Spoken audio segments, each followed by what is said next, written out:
what I really want to go into is how we don't have enough Keanu Reeves Matrix whoa moments to realize how fast we got here and how far we've come, and also how far libraries have come.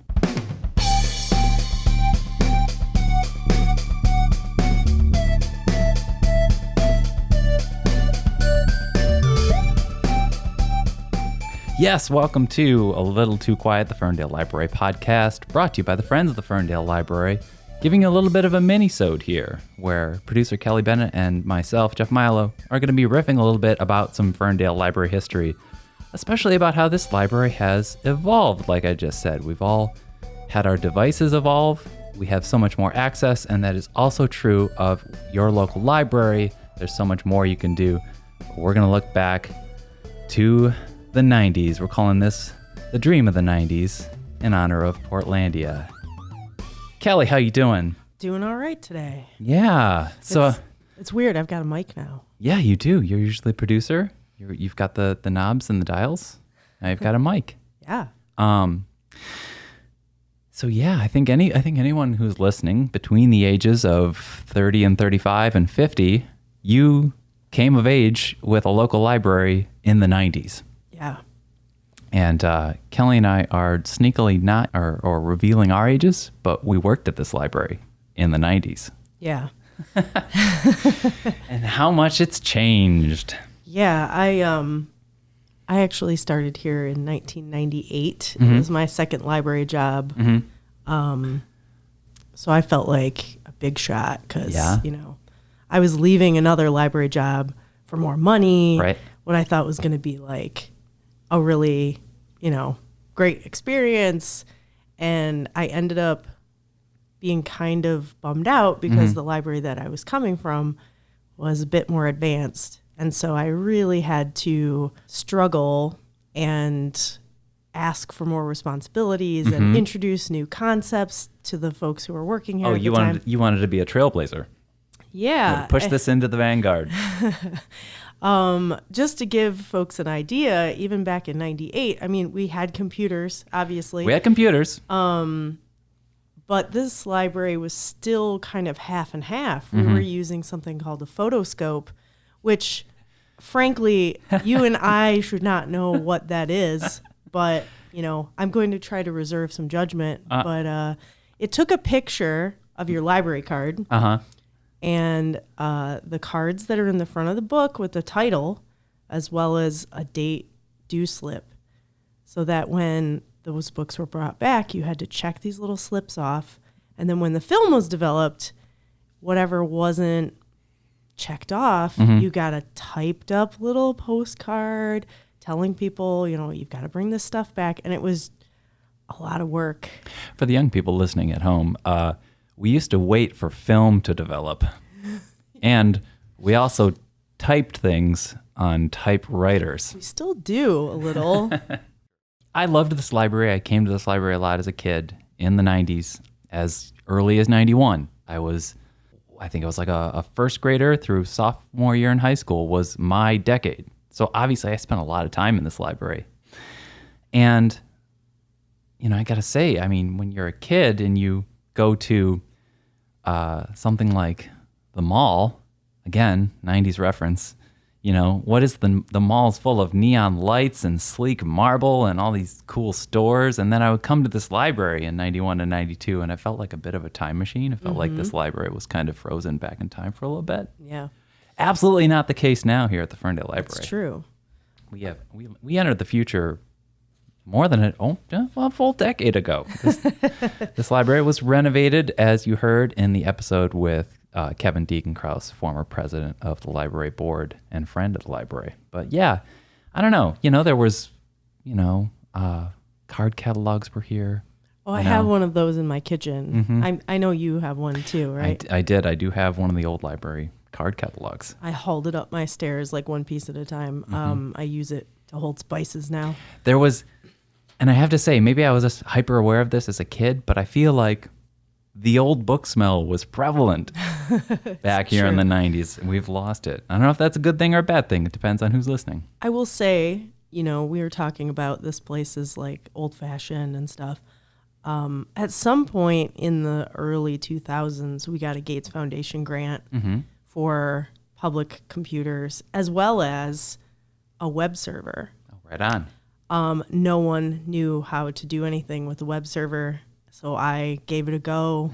And I made our first website. I taught myself some HTML. I even I messed around with it. It was pretty cool to have that as like a thing under my cap. Like literally no one cared because no one knew how to do it. They're just like, if you can make it happen, make it happen. So I think that's been the coolest thing about the Ferndale Library, then public, now area district, is that even now, when a lot of us do know what we're doing, we've been given kind of the room to grow, the room to explore. There isn't someone always hanging over our shoulders here to like make sure that something's done every day. Like, I mean, this podcast is one of those things. Like Jeff had an idea, and our director was like, "That sounds great. Figure out how to make it happen."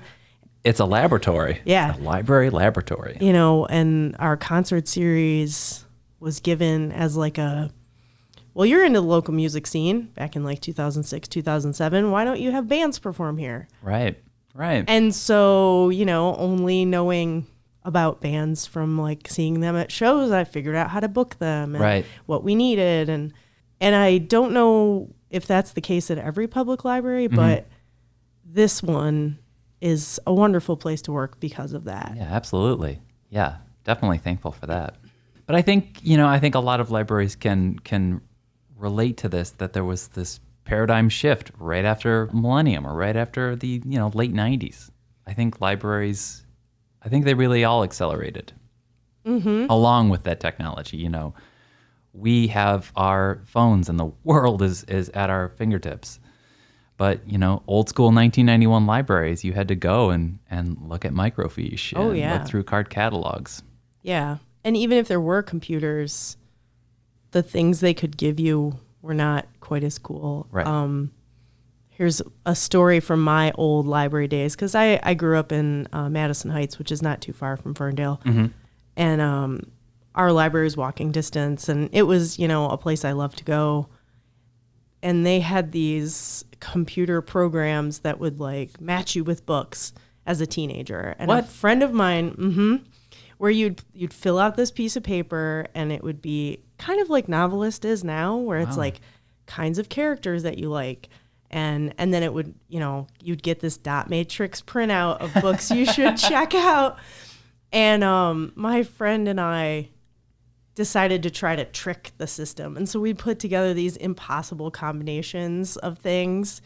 And I could tell the librarians knew that's what we were doing, but they were happy to see us there. And so they were kind to us anyway. They might have been less kind if they knew that I was chopping out pictures of Eddie Vedder from their magazines. Ooh. And I admitted to them later when I worked there, which was like one of those like, hey, when I was 12, I used to cut out pictures out of your Rolling Stone. Oh, yeah, man. I know. Don't do that, people. No, don't do that. I think the most disruptive or mischievous thing that I ever did in a library was probably be a 6 or 7 year old sort of patrolling the aisles as though I had a proton pack, pretending to be a Ghostbuster, reenacting the first scene from the film Ghostbusters. Right. I mean, it's in a library. Probably startling people when I would play act them. They were the ghost and just, happening upon strangers. Never kicked out of the library for that. Well, that's good. Sure, they all found it charming. But yeah, so 90s also means VHSs. We used to have, we've always had a very robust movie collection here. We've had a lot of librarians, and heads of libraries that were very passionate about movies. A former director, Mary, I know as soon as she could buy VHS tapes, she would buy them for here. I was here weekly to get them. Yeah. Kids, we had cassettes, and they would go into VHS, video home system, whatever it was called. I'm almost too young to know what they were. They were in these lovely brown boxes here.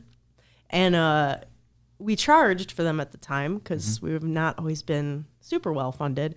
But our circulation head would make these 50-cent weekends, she called them. So instead of $1 or $1.25, each movie would be 50 cents, whether it was new or old or whatever. And people would come in here and check out 25 VHS tapes, which you couldn't hold them in two hands. You had to have bags. And at that time, we checked stuff out like by hand. Like the person had to sign for each of one of these. We had to stamp. We had to write numbers down. Paperclip things together. Oh my gosh, it was like a workout. Yeah. It was kind of amusing. And then when everything came back, you had to like open them up, make sure that the tape was in there, rewind them if you know. It was interesting. Yeah. It's so funny how things change because that was a regular part of our lives if you worked in the circulation department or like you at the time or a page. Like those weekends, that's all you'd be doing is putting movies away. So I was only 15 or 16, so I was obviously easily aggravated. And this definitely made me to roll my eyes and consider it a little bit of a hell for sure from a 15-year-old standpoint. Yeah. So, and I'm also would like to apologize for completely wearing out the library's VHS copies of Princess Bride and Spaceballs. That was on me. But something else that came around is eventually we started going more into the future. We had CDs too. Oh my gosh. So one of the things I remember, and this actually just came back to me today because I manage our CD collection now, and I order from a couple of different sources. It's all online. It's easy. It's like shopping. But when I first started here, we had a very small CD collection. We weren't allowed to buy anything that had a parental advisory. Oh my. Yeah. And it's like how my mom wouldn't let me listen to David Bowie or Prince. Right. Wouldn't let it. I had to like turn the sound down if there was a swear word in the song, or the CD would be taken away from me. We were in a library. We couldn't have swear words on our CDs. Yes. In the 90s. At least that was the attitude at the time. But and our circulation head at the time, she purchased them, but we would buy them out of Columbia House and BMG catalogs. And after she realized that I liked music, she let me help, pick. But you had to pick a certain number. And, our budget was fairly small. So it was like best bang for your buck. And there's still some of these CDs, like we have a Beach Boys Greatest Hits that has been in that collection since 1999. Yeah. And it's circulated probably 200 times. Radiohead's Kid A is in there from 2000 somewhere. Yeah, I'm sure that I was like, we need this. This is a great album. And I may have even checked it out. Yeah.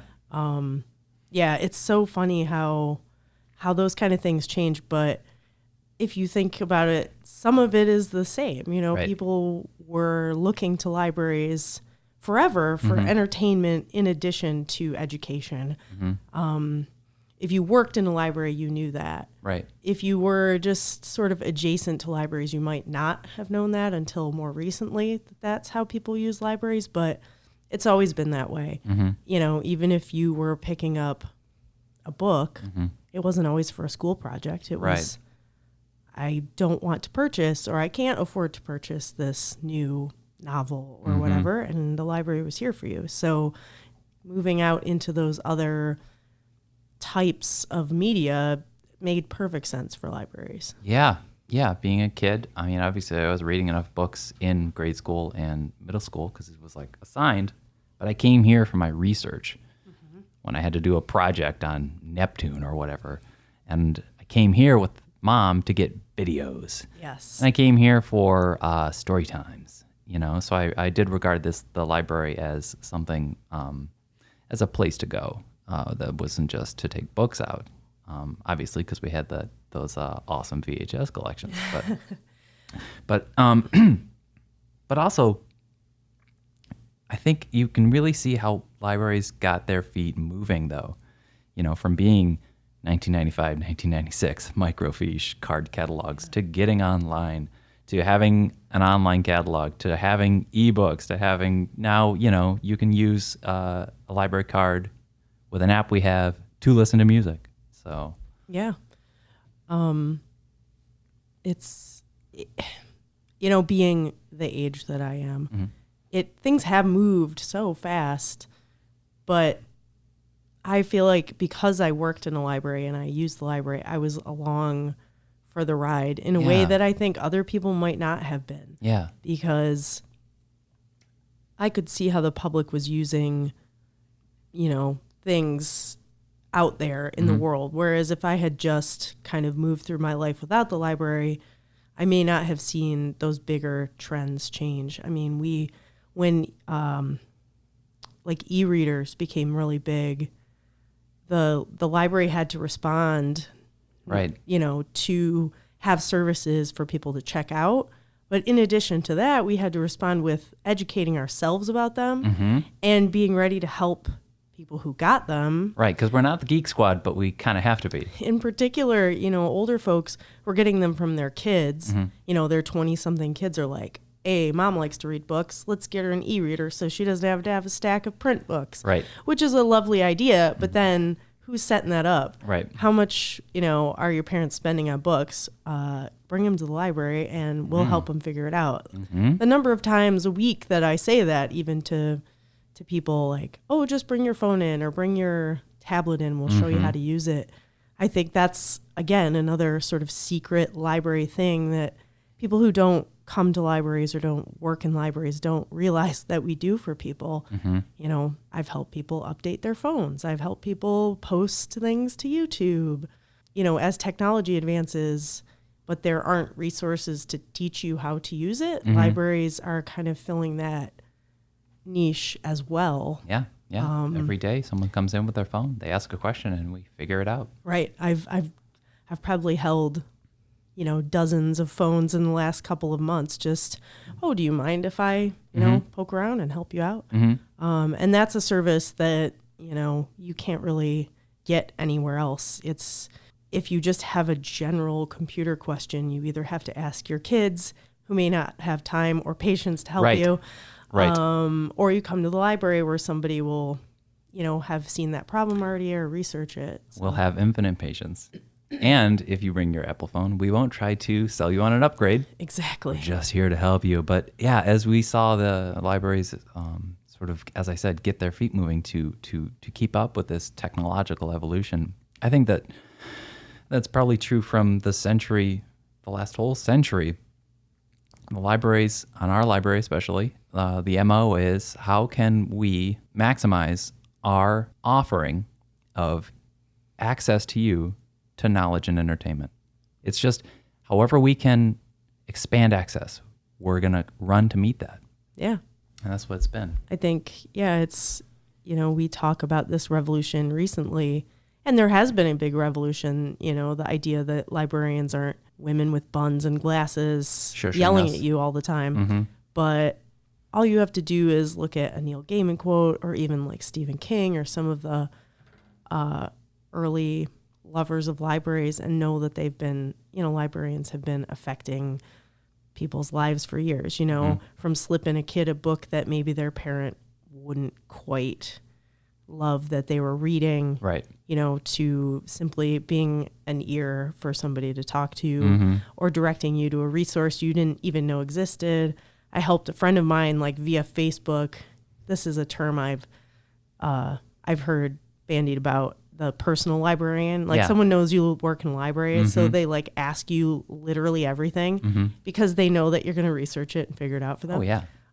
She had like a real estate test that she had just failed and was going to take again the next day, and she needed something to help her brush up. And I asked around and got her a resource. Not only did she pass it, she ended up like passing on that information to like 4 or 5 other people that had been in her class, rather than like have them pay for some booklet to help them. So that's just kind of out in the world library stuff. Yeah. We talk about how libraries are louder places. I think that another little bit of revolution we saw transferring over between the 90s and now is that libraries started really responding to what their community wanted. I think that's something we did. We were putting out surveys in the late 90s and also doing surveys in the early 2000s before we went up to this renovation. But we wanted to be what our community wanted us to be. Yeah. And I remember, the library here in the 90s was a quiet place. Yeah, as best as it could be. Yeah. I think that, that the library can be anything is what I saw as a change. Yeah, that's true. It's, it's not always loud because most people need the library to be at least temperately quiet. Right. There can be conversations here and there, but the majority of people are using the library to either get some work done, find some entertainment. Most libraries these days have spaces and time and space in general for those louder activities, or even just sort of like symbolically loud activities. The fact that there was a big move for libraries to have Minecraft programs. Right. Those didn't necessarily like become loud, audibly loud, but the idea that this strictly entertainment in the eyes of a lot of people activity was happening in the library, I think is a symbol that we're trying to fill needs for people. Yeah. Or like the adulting programs that we had here. Mm-hmm. Some of it was practical stuff you could expect to come from a library, like financial advice, and some of it was etiquette, and some of it was doing a dinner party. Mm-hmm. They made macrame in here a couple weeks ago. Right. Like just those things that, you could Google, but wouldn't you rather come to a place, see a presentation, hang out, ask them questions? Yeah. And kind of keeping up that physical contact aspect of our lives that a lot of us are getting away from. Right. Any other lingering thoughts about the fond nostalgia of the 90s? I just remember how big of a deal summer reading was. Not that it isn't now, but in this place, there was a lack of programming in general, except for kids programming. And so they really laid it all out on the line for summer reading. Yeah. Just kids' names written on shapes all over the library. If you were a page or even just a part-time younger person, you were up on a ladder sticking stuff to the walls. Yeah, cut out construction paper. You had to be there for the big party at the end, with whether you liked children or not. You were surrounded by them, like helping them play games or giving out prizes. And, there was some of that, those very like wild and seemingly uncontrolled, but it also felt good to be a part of that. At the very least, we're reaching out to like the kids in this community in a big, showy way. Yeah, those were like some of my clearest memories. Yeah. Were those closing parties. And so some things change and some things stay the same. And I think summer reading, it isn't the only thing a library does, but like if your library does it well, you're serving your community, and you're creating those memories too. Heck yeah. Yeah. And one other thing that hasn't changed before we let you go is obviously you always come to the library. In the 90s, you would always come here if you had that project on Neptune because you had to walk away with 3 research books. But sure, you can find stuff online. You might not come here for the books, but you have to talk to the librarian first. My goodness, don't Google alone. Don't go to Wikipedia. Talk to an information specialist, and you'll find one here at the library, at your library, or at this library, the Ferndale Area District Library. This has been a fun minisode with Kelly Bennett, the producer of this show. Thank you. And I'm Jeff Milo. You've been listening to A Little Too Quiet, and this is the Ferndale Library Podcast, brought to you by the Friends of the Ferndale Library, who you can find out more info about or maybe even join at ferndalefriends.org. The music you're listening to now and the music that opened this podcast is by John Duffy. And we're going to be coming back soon with more episodes. Thank you for subscribing. Find us on iTunes as well as Spotify and Google Podcasts. And leave us a review so we can find some more library-loving folks who can listen to this podcast and enjoy it. All right. And if you have any thoughts or memories to share about this library, you can email us at podcast@ferndalepubliclibrary.org. Podcast@ferndalepubliclibrary.org. Thanks for listening. Thanks.